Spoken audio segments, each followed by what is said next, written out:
नंदुरबारात आदिवासी आंदोलनाला हिंसक वळण। नंदुरबार शहरात काही दिवसापूर्वी जयेश वळवी नामक आदिवासी तरुणाचा एका हाणामारीत मृत्यू झाला होता।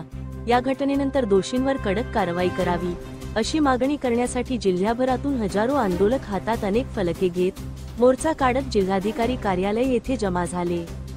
याच आंदोलनाला अचानक हिंसक वळण लागले व आंदोलकांनी जिल्हाधिकारी कार्यालयाच्या परिसरात उभ्या असलेल्या वाहनांची तोडफोड केली, तसेच काही प्रमाणात दगडफेक झाल्याची घटना घडली।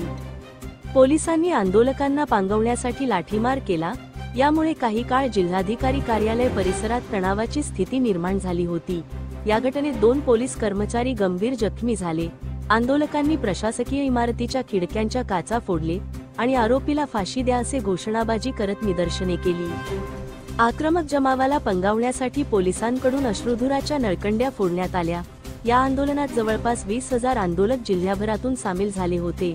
जखमी झालेल्या पोलीस कर्मचाऱ्यांना व आदिवासी नेता मालती वळवी यांना नंदुरबार जिल्हा रुग्णालयात उपचारासाठी दाखल करण्यात आले आहे। सध्या परिस्थिती नियंत्रणात आहे।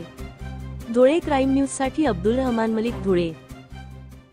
काही दिवसापूर्वी एक आदिवासी मुलाचा मर्डर झाला होता। त्या मर्डरच्या अनुषंगाने जिल्हास्तरीय एक मूक मोर्चा आयोजन काही आदिवासी संघटनांनी केलेलं आहे।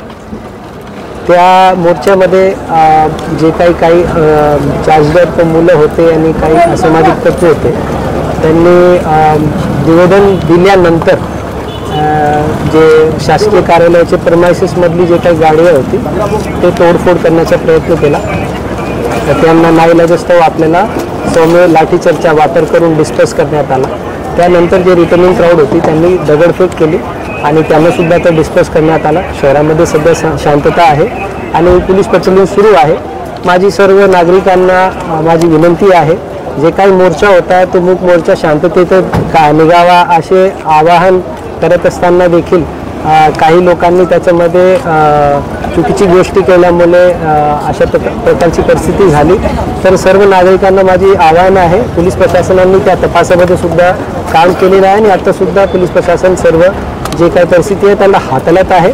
कोणी अफवावर विश्वास ठेवू नये आणि कुठल्याही प्रकारची गैरकायदेशीर गोष्टी किंवा कायदा हातात घेऊ अशा प्रकारची कोणी कृती करू नये, अन्यथा त्यांच्यावर कडक कारवाई करण्यात येईल।